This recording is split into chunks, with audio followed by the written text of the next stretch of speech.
Parce que je pense que beaucoup d'entre vous vont regarder cette émission le soir, à la fin de l'après-midi, au regard de l'heure à laquelle nous allons la diffuser. J'espère que vous allez bien, j'espère que vous vous portez bien. Salam alaikum. Ça fait longtemps que je réfléchis à faire cette émission. Ça fait très longtemps parce que j'essaie toujours de trouver sa formulation. Il y a des problèmes et des sujets.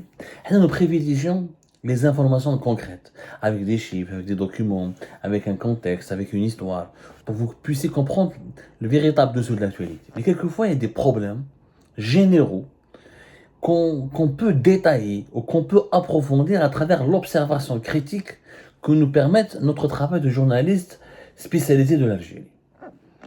Le problème général actuellement, dont personne ne veut parler en Algérie, alors que tout le monde le constate, dont personne ne cherche à analyser les conséquences et l'impact sur le futur du pays, c'est la peur.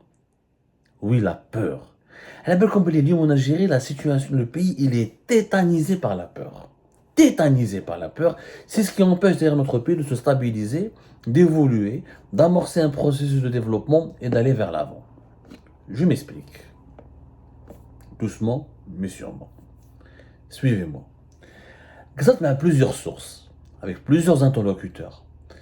Je discute avec beaucoup d'Algériennes et d'Algériens. Certains sont des responsables, d'autres sont des simples agents, des simples fonctionnaires.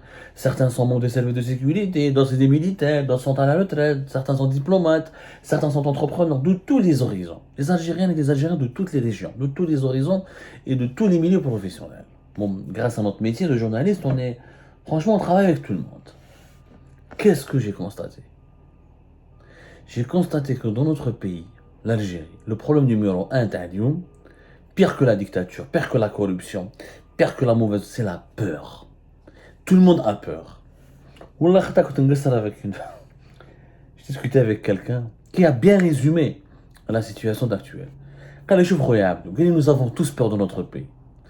Les policiers ont peur des juges. Les policiers ont peur que les juges leur montrent des dossiers, etc. ou dans les affaires judiciaires. Les juges ont peur des policiers. Les policiers vont prendre une photo, là, ils vont faire une enquête sur moi, je vais perdre mon poste, ma carrière sera brisée, etc. Les gendarmes ont peur des policiers. Les policiers ont peur des gendarmes. Les gendarmes ont peur de la DCSA, la Direction centrale de la sécurité de l'armée. La sécurité militaire a peur de l'état-major. L'état-major, il a peur de ce qu'il y a de certaines régions militaires, de certaines directions de ministère de la Défense, les comploteurs, les fuites, etc. Chabi, il a peur de Doula. Ou Doula de Khav Chabi. Là, le retour du Hirak, etc. L'administration, le Wali, Gam Khaifin, tous les Wali ont peur. Je fais rien, je prends aucune décision, pour n'importe quoi. Il appelle le ministre de l'Intérieur. Le ministre de l'Intérieur, maintenant, je le feu vert. Mais le ministre de l'Intérieur, il a peur. Il veut rien décider. Je vais décider, je vais être limogé, hasloni, dans un dossier, j'aurai une cabale, les médias, je fais rien. Dès qu'il y a une décision à prendre, j'appelle la présidence. Le Premier ministre, il a peur. Je suis là, trois premiers ministres sont en prison. Yahya, Sellal, Badoui, je suis infusible, je peux sauter à n'importe quel moment. Moi, je ne fais rien tant que le président, le chef de l'État ne m'a rien dit. Chef de la présidence, Gakhaïfin, le conseiller, le secrétaire général, personne ne décide. Je ne prends aucune initiative tant que le chef de l'État, le président lui-même, maintenant je le veux vert, Mendirouelou. Au plus haut, ça à une échelle supérieure de l'État, à une échelle inférieure. Le chef d'aéra, le commissaire, la brigade de la gendarmerie, une annexe administrative, l'état civil, celui qui dirige une institution, le directeur de l'école, de l'université, tout le monde a peur. Ils ont peur de quoi? Des faux dossiers, des fausses accusations, des fausses inculpations, d'aller en prison, de perdre leur salaire, de perdre leur boulot, de perdre leur poste. Voilà. Qu'est-ce que اللي راهو راضي ولا اللي راهو مليح كاع خايفين. Un sentiment de peur qui s'explique par quoi? La banalisation de la prison en Algérie. قلناها لكم هذه تاع عرف dormir في الحباس depuis 2019 jusqu'à 2023 armée جماعة بوتفليقة les anciens ministres les généraux même les militaires خايفين.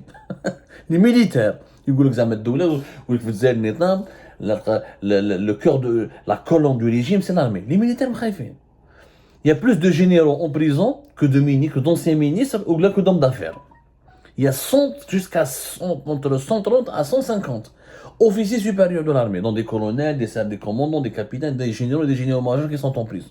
Général, etc. Les est puissant, mes alliés vont tomber, Toufik il a fait la prison, Saïd Bey est en prison, Tartag il est en prison, le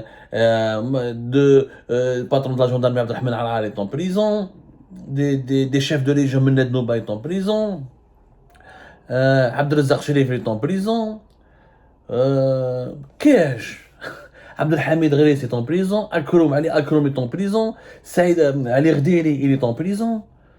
Tout le monde a été gagné, cet emprisonnement, cette politique d'incarcération, toutes ces incarcérations font peur, même ceux plutôt qui ont décidé de mettre en prison des gens ont aussi peur. Parce que je risque de finir en prison parce que j'ai mis des gens en prison, donc ils vont se retourner contre moi et je pourrais subir le même sort que j'ai infligé aux autres. Tout le monde a peur. Traîne dans un cycle de violence, d'emprisonnement, d'incarcération, d'harcèlement, de répression, et ce cycle n'a pas voulu s'arrêter depuis 2019, et ça a été la grande erreur de la lutte contre le Hirak, ça a été la grande erreur de l'Algérie post-Hirak, ou de l'Algérie post-Bouteflika, c'est de vouloir se venger, punir, remplir les prisons à tout prix, se venger et punir et sanctionner pour calmer la colère populaire, pour démontrer qu'on est... Ou les juges, par exemple, celui qui met le plus grand nombre de citoyens en prison, c'est celui qui monte en grade. C'est celui qui peut espérer avoir des promotions. L'armée, celui qui enquête le plus sur les généraux, les taïhs en général, ou les taïhs en responsable, c'est celui qui va monter en grade. La même chose. Il y a partout un climat de peur générale. Tout le monde a peur de tout le monde. On a même peur de notre ombre. Même donc, la suspicion, tellement il y a des complots, tellement il y a des clans, Jamaat Tebboune veut s'imposer, Jamaat Chengriha veut s'imposer, et chacun instrumentalise la justice, et chacun instrumentalise les services de sécurité, patron de la police, patron de la gendarmerie, les patrons des services, et tout le monde veut avoir la peau de tout le monde parce que tout le monde croit pertinemment, ou je ne sais pas de ce qu'ils ont cette peur, mais s'ils ne frappent pas le premier, ils vont subir eux-mêmes un coup de poignard dans le dos et ils finiront par chuter, par trébucher, par disparaître du pouvoir et par aller en prison.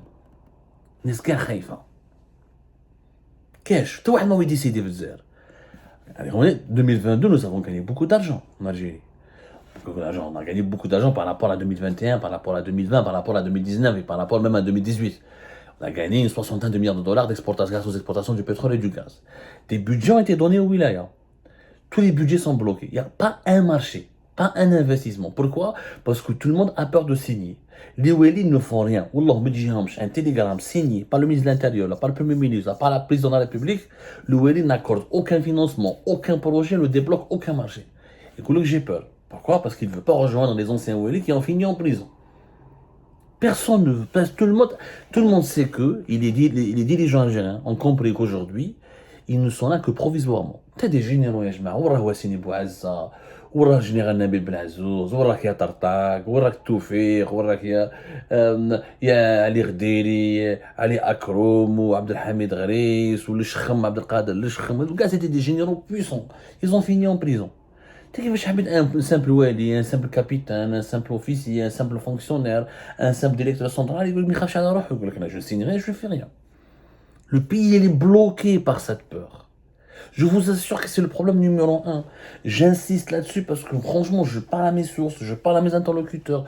La peur se ressent partout. Quand la peur tétanise un pays, il n'y a pas le sens de l'initiative. Il n'y a pas de marche, il n'y a pas l'immobilisme s'installe, la paralysie s'installe et le sous-développement s'aggrave. Pas d'attribution de marché, pas de proposition. Tout le monde, les gens ont peur de proposer des solutions. Les gens ont peur de se positionner. Il n'y a plus de scène politique en Algérie. Où l'on est parti politique. Les opposants ont tellement été harcelés, réprimés, emprisonnés que plus personne ne veut s'opposer. Personne ne parle. Ceux qui parlent, c'est juste pour dire le régime. Or, un pays où il n'y a pas d'opposition, il n'y a pas d'intelligence, il n'y a pas de débat, il n'y a pas de contradiction intelligente, il n'y a pas de réflexion intelligente, c'est un pays qui est condamné, voilà, c'est un pays qui ne peut pas produire des richesses. Il ne peut rien produire d'intéressant. Là, les journalistes, au forum, tellement il y a eu 8, il y a eu jusqu'à 12 journalistes qui ont fait de la prison pendant des séjours différents pendant différents séjours en prison, depuis 2019 jusqu'à aujourd'hui, depuis 2020, 2019-2020 jusqu'à aujourd'hui. La presse ولا تخاف تروح الميادة الناس قاعد تطبل. Les journalistes en Algérie شنو يستناو واش que dit la PS que dit les ministres. C'est tout. Ni enquête, ni reportage, ni rien. Personne ne veut travailler parce que tout le monde a peur de finir en prison. Cette politique de répression massive, brutale et violente a engendré un sentiment de peur nationale et un traumatisme national que même celles et ceux qui ont décidé de cette politique s'est retourné contre eux. Je crois comme un serpent, nous avons contribué à le nourrir, le serpent donc il est en train de mordre celles et ceux qui l'ont nourri. Et le serpent est devenu incontrôlable. C'est ça la machine de la répression en Algérie. Elle n'épargne personne, y compris ses propres cerveaux. Et c'est pour ça que tout le monde a peur. Journalistes, services de sécurité, les juges, les hommes d'affaires, les hommes d'affaires, personne. Je vous assure que le peu de personnes riches qui sont restées en Algérie, qui n'ont pas pris la fuite, ne veulent même pas sortir avec des voitures de luxe, ou les pays des Mercedes, ils ont les convocations, ils vont s'intéresser à moi, de redressement. Mais qu'est-ce? الناس قاعده تمشي باللوغان وداسيا وسونديرو الناس ماهيش تبين خلاص الناس c'est la peur. Quand la peur domine, l'inventivité, l'ingéniosité, la créativité recule. Et quand tout ce qui est créativité recule, c'est le sous-développement qui avance. Parce que le pays se retrouve dans une impasse. Même Tebboune, il a peur. La preuve, d'ailleurs, je te dis, mais Tebboune, s'il ne passe pas un deuxième mandat, il a peur. Si je reste pas chef d'état-major, ils vont se retourner contre moi, contre mes enfants, contre mon clan, contre mes amis. Donc je dois protéger mes arrêts. Tout le monde veut protéger. En Algérie aujourd'hui, nous sommes la seule priorité des responsables, de celles et ceux qui ont 1% de pouvoir, c'est de se protéger. Comment je peux me protéger? Personne ne pense à l'avenir du pays, personne ne pense à l'intérêt général, personne ne pense à le développer, personne ne pense à le préserver de quoi que ce soit. Tout le monde cherche à se protéger, à se prémunir contre un danger quelconque. Ni plus, ni moins. Nas Khaifa. On va dire la peur, elle a terrorisé les gens. Un pays qui est paralysé, terrorisé par la peur, c'est un pays qui est condamné à rester immobile, à rester paralysé, à rester dans le sous-développement. Au contraire, ça va s'aggraver. Parce que la peur, c'est elle qui génère la violence. Les personnes les plus violentes, ce sont les personnes qui ont terriblement peur. Elles agressent parce qu'elles pensent que c'est comme ça qu'elles vont se protéger pour ne pas être agressées. Parce qu'elles ne sont pas capables d'avoir du sang-froid, de garder leur sang-froid, de faire preuve de bon sens, d'intelligence, d'utiliser leur cerveau. Et c'est ça, leur capacité intellectuelle. C'est ce qui génère la violence. C'est la peur qui va générer la violence, l'instabilité, les dérives les plus dangereuses pour l'avenir d'une nation. Et c'est ça le véritable problème de l'Algérie. La peur qui paralyse, qui tétanise le pays.